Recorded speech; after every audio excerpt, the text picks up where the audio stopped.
अरे यहाँ माउंट में आने के बाद हमने सुना है कि यज्ञ में कुछ ऐसी परिस्थितियां आई कि खाने को नहीं था, जिसको बेगरी पाठ के नाम से पुकारते हैं यहाँ। हाँ, ये क्या हुआ, हम जब समझो पाकिस्तान कराची में रहे तब तो ये सब साधन थे सब, और उसी टाइम में हम लोग कुछ लेते नहीं है, भाई कोई जिज्ञासु आए तो कुछ दे के जाए। हम सारे जितने परिवार समर्पण हो गए, तो 14 साल जो रही पाकिस्तान में, तो उसी समर्पण से जो तन मन धन आया वही काम में आया। तो इतना समझो, हम लेते कुछ भी नहीं है किसी से, मित्र संबंधियों से भी खर्ची नहीं लेते हैं, बहुत पक्का था, कुछ भी लेना नहीं है। जब लेना नहीं है तो जो घर में है उसमें से खाना है। अच्छा, उसमें से खाते खाते कितना बोलते हैं ना, तो भाई खाते कुएं भी खुट जाते हैं।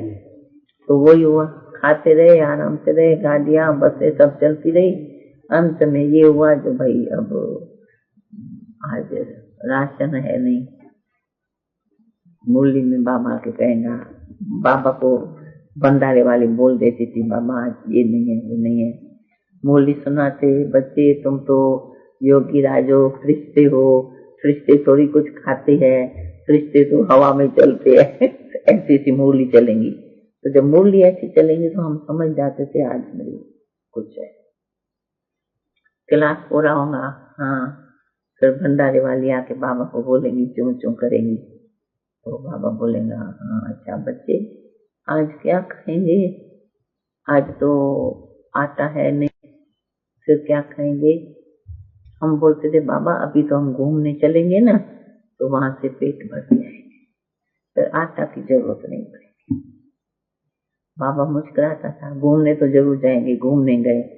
घूमने जाते थे तो ऐसे बगीचे में जाते थे जहाँ फल फूल फ्रूट हो, बस तोड़ के कुछ न कुछ खा लिया, तोड़ के खा लिया, और फिर थोड़ा भर के ले आते थे घर में। जो घर में बुढ़िया है, भंडारे वाली है, जो घूमने नहीं गए, उसके लिए फिर हम थैला भर के ले आएंगे, घर में आएंगे और उसको बांट के खिलाएंगे, ये तुम्हारे लिए खाना ले आए। माँ बाप भी सुन लेते, मम्मा आज देखो भंडारे वाली क्या बोलती है, आज राशन नहीं है, बच्चे क्या खाएंगे। इधर आओ बच्ची, आज राशन नहीं है तो क्या करेंगे, क्योंकि हमारी ड्यूटी ऐसी कुछ थी, ड्राइवर भी थी, तो सब करना पड़ता था। बच्ची क्या करेंगी। हम बोलते थे बाबा कोई बात नहीं, हम लोग का पेट भरा हुआ है, हम बगीचे से न खूब खा के आए हैं और बुढ़ी माताओं के लिए ले भी आए हैं, भूख नहीं लगेगी, नहीं लगेगी, कुछ नहीं होगा, व्रत है। बाबा मुस्कुराने लगा, ठीक है, चक्कर लगा के आएगा भंडारे से। फिर आके बोले ना मम्मा देखो ये बेगर प्रिंस बन जाएंगे, माना इतना पैसा नहीं है जो खाना खा सके, और फिर बोलते हैं तो हम सतयुग में महाराजा महारानी बनेंगे, तुम सब महाराजा महारानी बनेंगे। हम बोलते थे हाँ। तो बाबा उसी टाइम कहता था मम्मा बेगर प्रिंस है, दिखाने की नहीं, सतयुग में महाराजा महारानी। और सचमुच ये वंडरफुल बात थी। तुम फल बगीचे से तोड़ के खाया, फिर सारा दिन हमको भूख तो लगनी चाहिए ना, इतना काम करते, सब काम करते थे, क्योंकि नौकर चाकर तो सब हाथ से करना पड़े, भूख तो लगनी चाहिए। लेकिन एकदम हम लोग को वो 2 फल जो खा के आया, और रात तक हम लोगों को भूख नहीं लगती, रात को भी कुछ नहीं खाएंगे तो भूख नहीं लगेगी, पेट भरा हुआ। परंतु मम्मा बाबा तो मम्मा बाबा ही है। बीच बीच में बाबा बोलेगा बच्ची सच बताओ, इतना काम करके आई हो, तुमको भूख नहीं लगी है। नहीं बाबा बिल्कुल नहीं लगी है, एकदम पेट भरा हुआ है।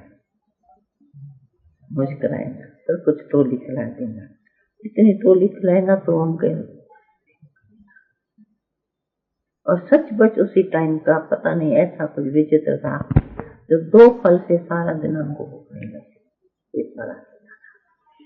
इसी कारण से फिर कर्तव्य करना सीखा, खरीदारी। अब हम बताती हूँ ना भाई, हमको बाबा ने एक दिन क्या हुआ, ये कैसे सीखती। पहले तो लौकिक में तो कुछ नहीं जानती थी ना, लौकिक में तो प्रिंस थे, कुछ नहीं जानते थे। बाबा क्लास से उतरा ना, क्लास करके जा रहा था, तो जैसे चंपल पहना तो बाबा का चंपल टूट गया। और हम सामने खड़े थे क्यों गाड़ी हमको ही ले जाना है, बाबा को छोड़ने जाना है। चंपल टूट गया, बाबा ने ऐसे उतारा, मम्मा चंपल टूट गया, कोई अर्जा नहीं चलेगा। तो मैंने क्या किया, बाबा को बिठाया कुर्सी पर, बैठो बाबा देखो मैं आपको 1 मिनट में बना के लाएंगे। अरे बच्ची चंपल तुम कैसे बनाएंगे, एकदम टूट गया है, कैसे बनेगा। ऐसे करके बाबा के पैर से उतार के बाबा को ऑफिस में बिठा दिया। और चंपल लेके हम जो हमारा फैंसी सामान कहा था ना ऑफिस से, जैसे तुम लोग की है भी ऐसी थी, तो उधर से क्या किया, ये साइड वाला ऐसे निकाल के, हाँ, और ये साइड हो ना, ये समझे यहाँ से टूटा, इसको निकाल के फिर इसको अंदर डाल के पतली पतली 2 कील लगाई, तो फिर पहना, ठीक हो गया। चंपल ठीक हो गया और दौड़ दौड़ के ले गई। मैंने कहा बाबा पहनो देखो, पहनो देखो। पहन के देखा, माँ ये तो बहुत अच्छा बना के लाई, कहाँ से बना के आई। हमने बनाया।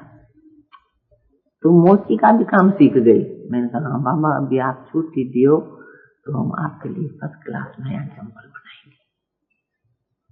मुस्कुराए। हाँ बाजार से तो बंद है, कुछ मिलता नहीं है, और 300 इकट्ठे रहते हैं तो टूटते फूटते रहेंगे। बस खोपड़ी में आया, पैसा लिया और बाजार गए, सारा सामान ले आए। ले कैसे हमको क्या पता क्या लगेगा, तो बाबा का ही चंपल उठा के बाबा को नया देके और सारा ही खोला, खोल के नोट करते गए, ये कैसे खोला, कहाँ से टाके, कहाँ से कील, कहाँ से, ये सब खोला। और उसको देख के वही सामान खरीद के आए। सामान खरीद के आए, फिर क्या किया, बनाते तो बाबा कहेंगा ये क्या कर रही है। और सब काम पूरा हो, भी जूता बनाना सीखी। दरवाजा बंद करके अपने ऑफिस का और खोल के फिर बिल्कुल देख देख के ऐसे ऐसे काट काट के 2-3 महीने थी हम लोग बनाया, सोचते थे बना के देखा, अच्छा बन गया। फिर दूसरे दिन बाबा मुरली सुना के जब आके ऑफिस में बैठा था तो बाबा ऐसे टांग टांग कर ऐसे बैठा ना, तो हमने पीछे खड़े खड़े चंपल बाबा का खिसका के ले गए। एक हुआ ऐसे ना, ऐसा कर, तो एक पादर उठा के गुम कर दिया, चंपल कहाँ चला गया। तो हम लोगों ने एक नया रख दिया, तो कहा नहीं बची, कहाँ गया। हमने कहा बाबा वो चला गया और ये नया आ गया, देखो ये ठीक है, अच्छा है। तो ये तुम पकमल जैसा चंपल नरम नरम बहुत अच्छा है, आया गया आया गया। तो बच्ची कितने का लाया। तो हम लोग आपस में प्रोग्राम बना लिया था, राय कर ली थी। तो हम लोगों ने कहा बाबा ये बहुत महंगा नहीं है, 1 रुपए 1.25 रुपए का होगा। मम्मा ये तुम क्या बोलती है, ये इतना अच्छा फर्स्ट क्लास चंपल 1.25 रुपए का चंपल होगा। मम्मा को तो पता था क्योंकि हम मम्मा की ब्राह्मणी थी, संभालती थी और बीच बीच में खिसक के जाके ये काम करती थी। मम्मा मुस्कुराने लगी। तो कहा मम्मा देखो सच बताती हो। मम्मा ने कांध से ऐसे किया। तो मम्मा ने आज देखो, कहा मामा इसने खुद नहीं बनाया है, इसलिए कहती है 1.25 रुपए का है। तुमने चंपल बनाया है, तुमने कैसे बनाया, तुम बहुत अच्छा है, फर्स्ट क्लास, तुमने कैसे बनाया, तुम कहाँ से सीखी, ये तो मोची का काम तुम कहाँ से सीखी। मैंने कहा बाबा आप जो कहते हो बेगर प्रिंस, तो हम प्रिंस भी है तो बेगर भी है, हमको आता है बनाने। चल आए गए चला गए, प्यार किया चला गया, ये तो बहुत अच्छा है। तब तो बाजार से लेने की दरकार नहीं है। मैंने मामा आप छुट्टी दे दियो तो हम सबके लिए 1-1 चंपल बनाएंगे। हाँ बच्ची तुमको छुट्टी है पर पैसा है। मैं कहा वो बाबा हम लोग कर लेंगे, एक आना में से बनाएंगे और कम खर्चे में बनाएंगे और सस्ता बनेगा। अच्छा ठीक है, बस जाए बाजार से खरीदारी करके थान के थान ये प्लास्टिक सब सामान ले आए। कमरे में बैठ के दरवाजा बंद करके 2-3 बहन थी, वो सबके साइज के बनाए अच्छे करके सब। मोती भी बन गई। श्रीमद प्रभाती उसी टाइम फ्री थे ना, ये और तो कुछ था नहीं, बोली सुनो, क्लास करो, घूमने जाओ और सेवा करो। तो टोटल यहाँ तक समझो कार खराब हो जाती है। फर्ज करो कार का एक बार हम कहीं जा रहे थे, पंचर हो गया, और पंचर हुआ तो टायर निकाल के बनाएंगे ना, वो कहाँ से लाए मिस्त्री? क्या करते थे, के खोल दिया, देखा, देखते तो थे ना कैसे पंचर बनता है, बनाया, चलाया तो ठीक चली। एक बार मगज में लहर आई, सारी कार एकदम पुर्जा पुर्जा खोल दिया और नोट करते गए, ये स्क्रू यहाँ से निकाला, यहाँ से, कोई गाड़ी एकदम खोखा बना दिया बस। बाबा तो चक्रवर्ती था, सुबह को क्लास के बाद पूरा राउंड लगाता था, सारा क्या क्या हो रहा है, सब जिसकी डिपार्टमेंट सब देखने चक्कर लगाने जाएगा।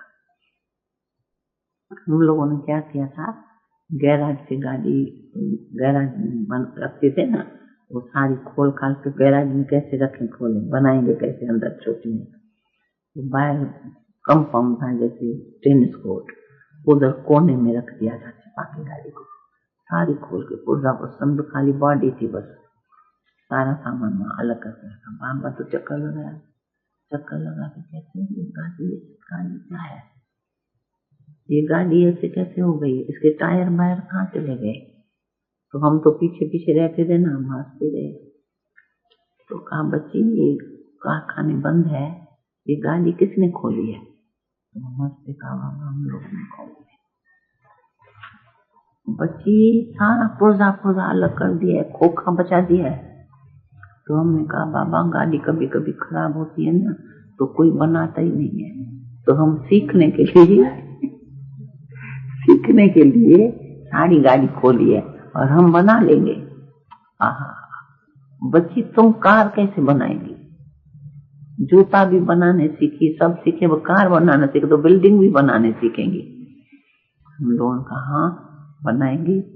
बाबा आप जो कहते हो तो सर्व गुण संपन्न बनना है, तो सर्व गुण में तो ये भी गुण चाहिए ना, तो हम किसी की गुलामी नहीं करें। गाड़ी खराब हो जाए तो गुलामी करें, कारखाना बंद है, क्या होगा? हमको आती होंगी तो हम बना लेंगे। इसलिए तो हम सारी खोली है।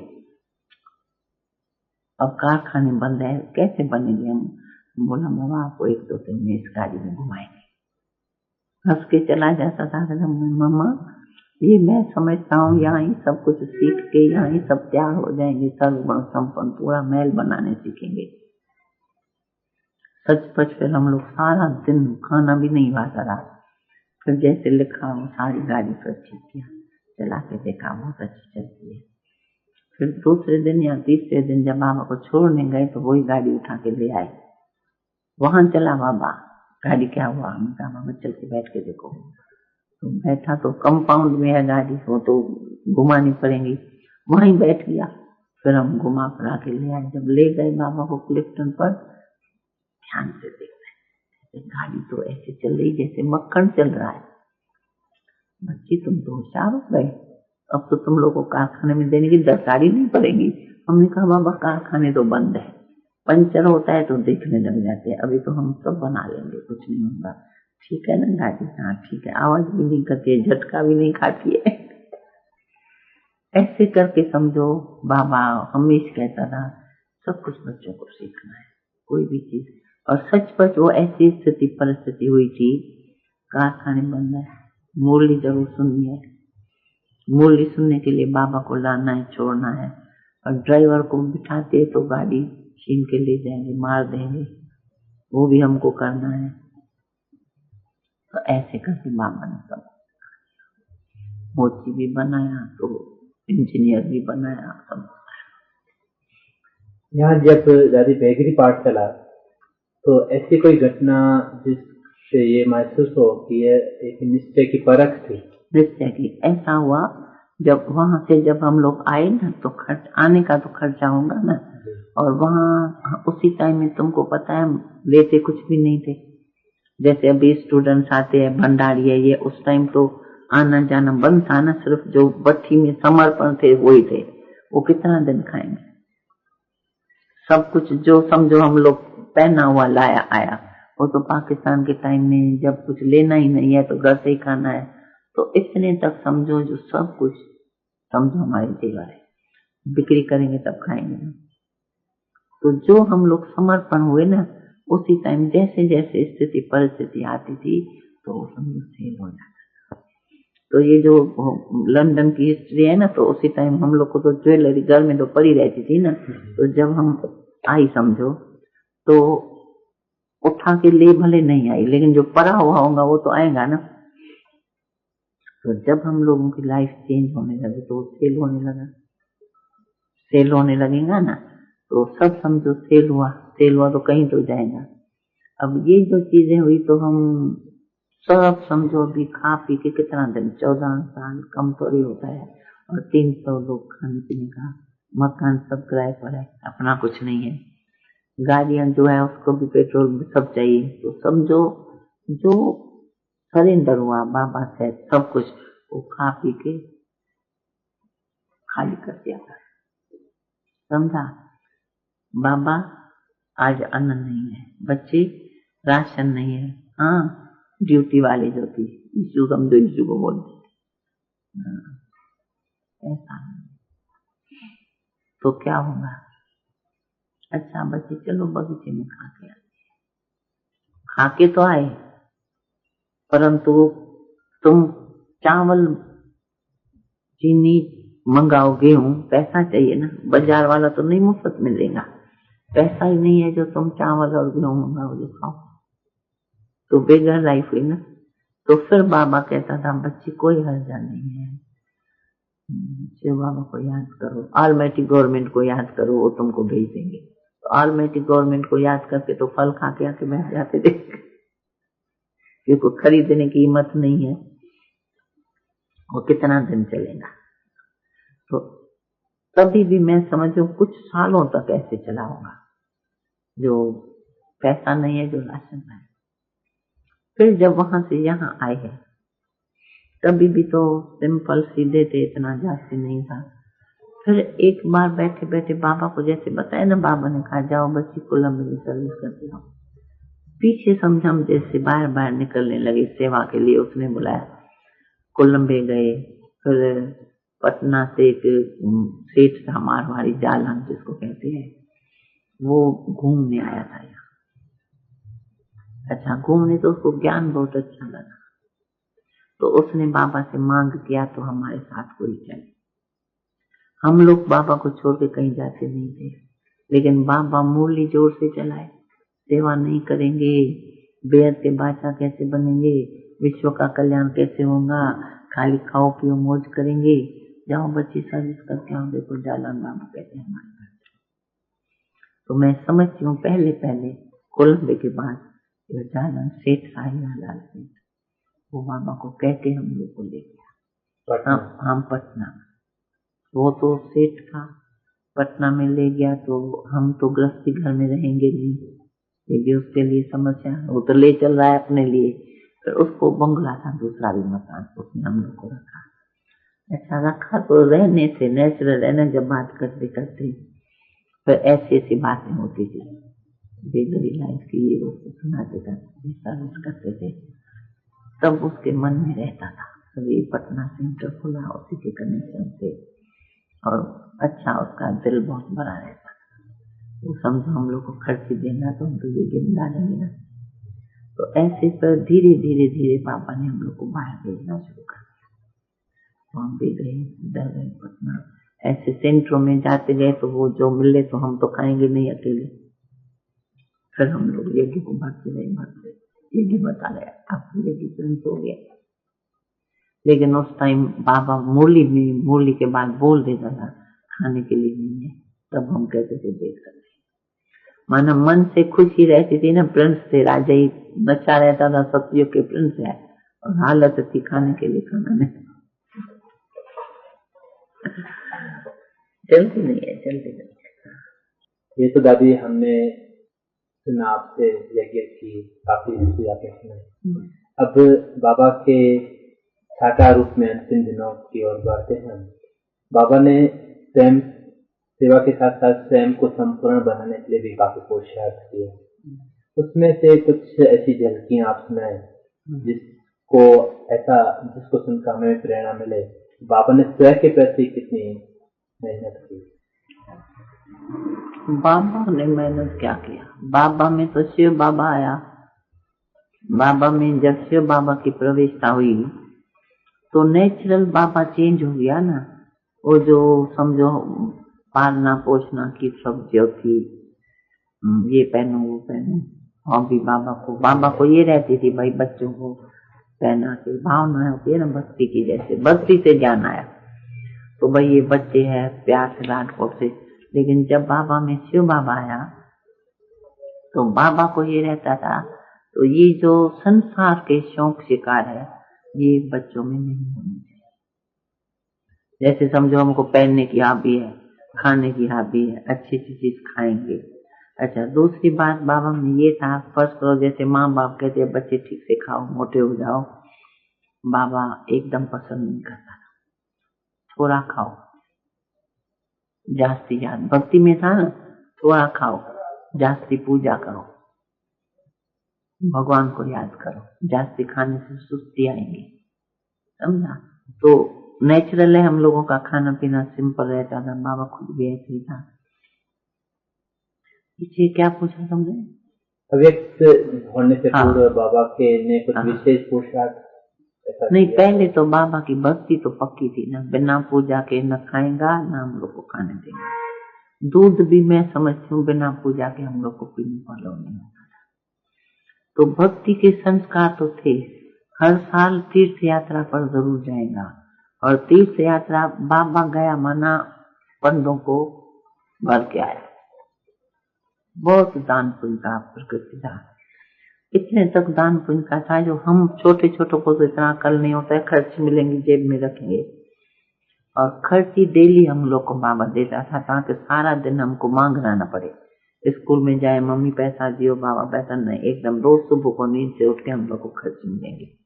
उसी टाइम तो कागज थे नहीं, चांदी के रुपए थे और सोने की गिन्नियां थी, तो वही हम लोग को खर्ची मिलती थी।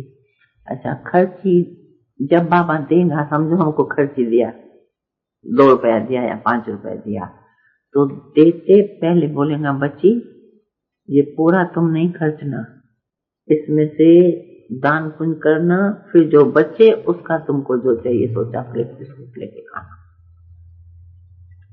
छोटे से तो तुम समझो हमको खर्ची मिली, समझो 2 रुपया दिया, तो उससे पहले हम दान पुण्य करूं, पीछे हम चॉकलेट बिस्कुट मार्केट में खाने जाऊं, तो फिर अलबेले तो थे, न्यू मार्केट सामने थे, जाएंगे भी जरूर बच्चे, चॉकलेट बिस्कुट खाएंगे भी जरूर।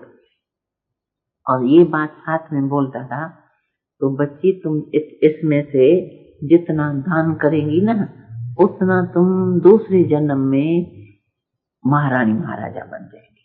तो हमको लालच हो गई, छोटी तो थी 14-12 साल की, तो जब दान करेंगी महाराजा महारानी बनेगी छोटेपन से भक्ति में, तो हम लोग को लालच लगती थी।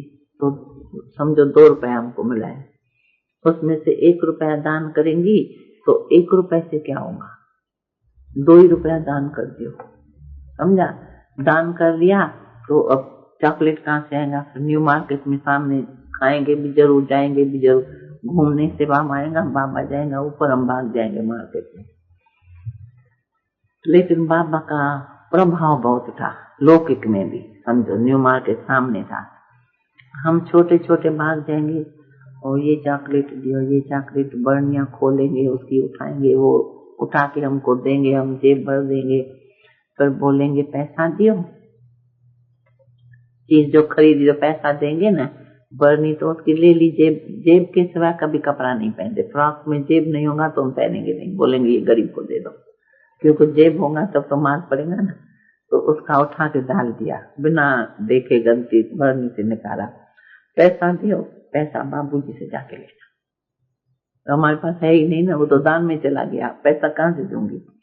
हम बोलते थे पैसा बाबूजी से जाके लेना, तो सब दुकान वाले समझ तो गए, लेकिन मांगेंगे भी, हम बाबूजी बोल दिया, फिर बिल लंबे लंबे बाबा के पास चले जाते। और हम लोग तो खा पी के लेके चले गए घर बाबा के पास। बाबा बोलेंगे बच्ची तुम उसको पैसा नहीं दिया, तुम 2 रुपया खर्च लिया, वो चॉकलेट वाले को पैसा नहीं दिया।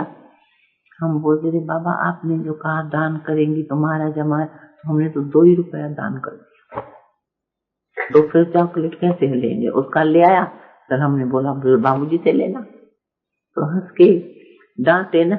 बाप का काम तो है, जब खर्च दिया तो डांटेगा नहीं, प्यार करते अच्छा बच्ची ठीक है कोई बात नहीं, लेकिन तुम दुकान वाले को तो पैसा दिया करो, अच्छा करेंगे। तो कभी देंगे कभी नहीं देंगे, एक दिन देंगे तो 4 दिन नहीं देंगे, क्यों? तो दान में फायदा है, उसको पैसा तो बाबा भी दे सकता है।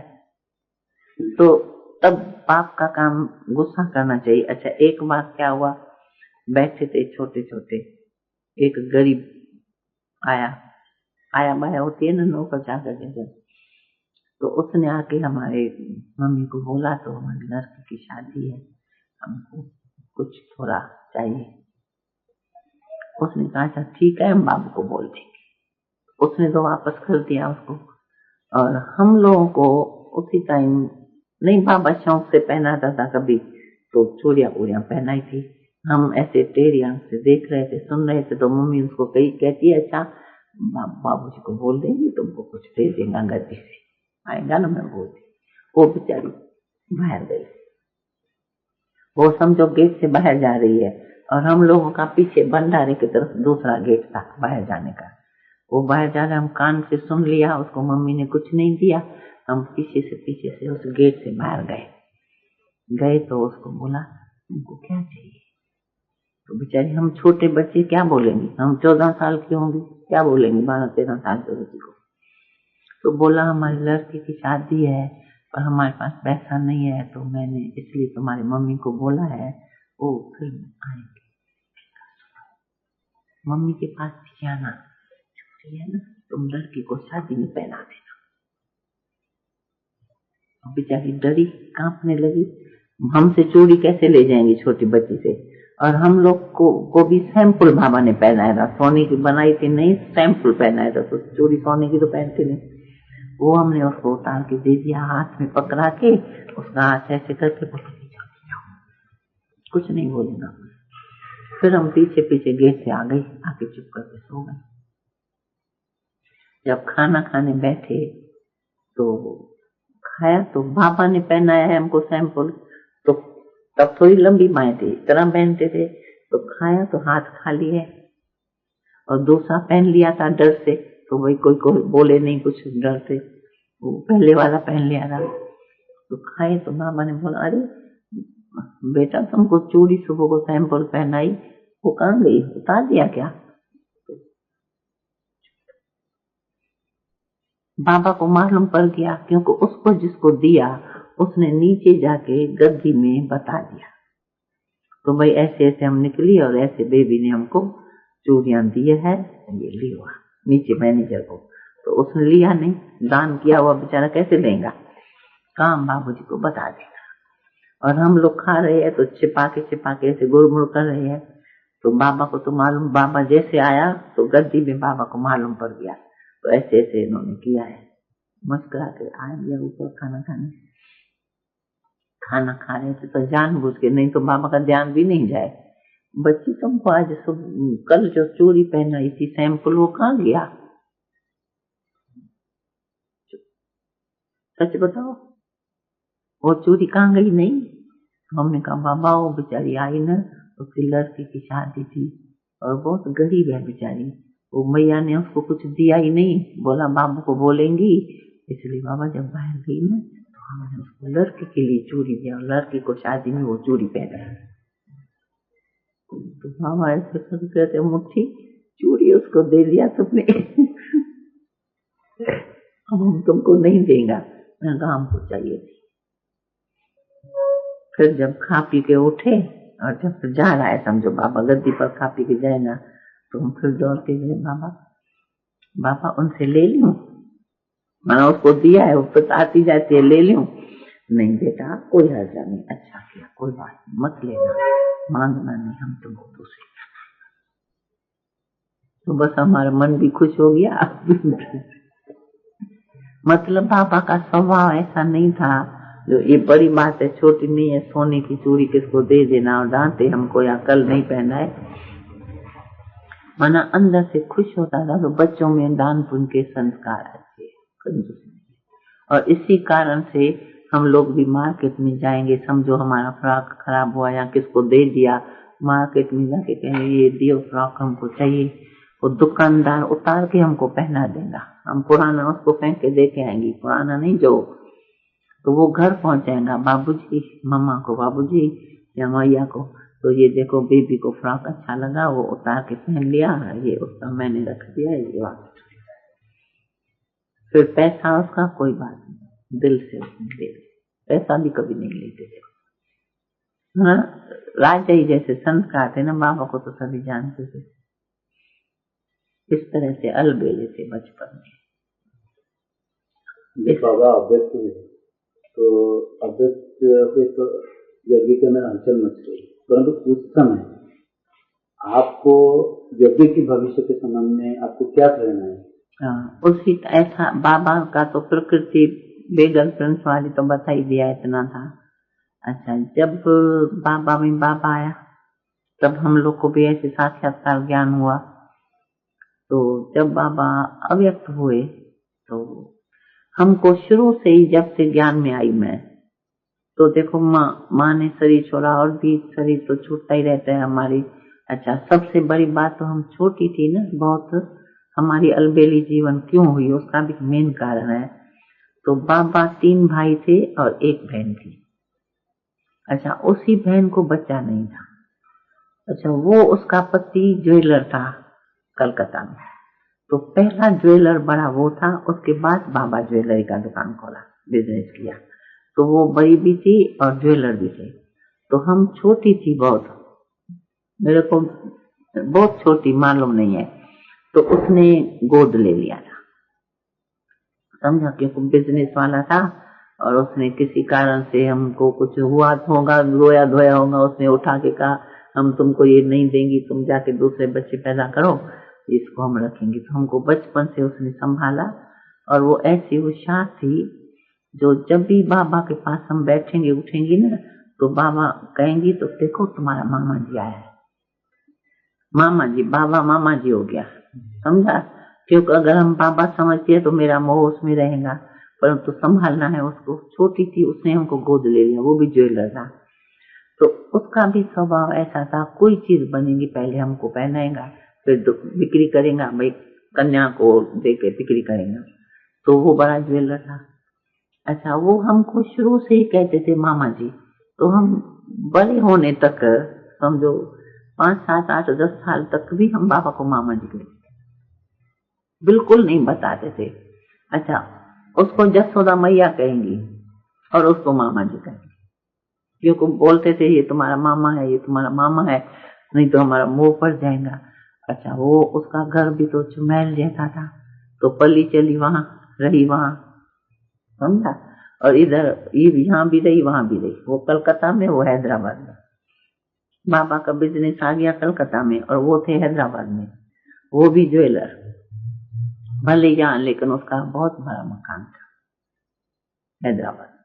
अच्छा, फिर जब बाबा ने भी, जब समझो हम बड़े हुए, तो बाबा ने भी हैदराबाद संध में मकान ले लिया ना, तो आते जाते थे। तो वो जो था, वो जब समझो बड़ा हुआ तो उसने भी विल कर दिया था, समझा।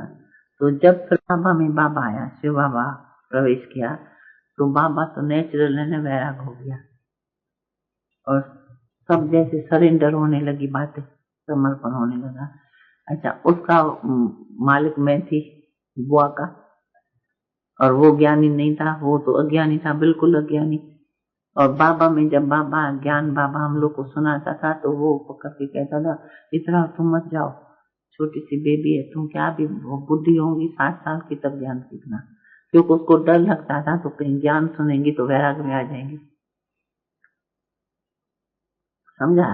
तो वो बुआ का पति पसंद नहीं करता था।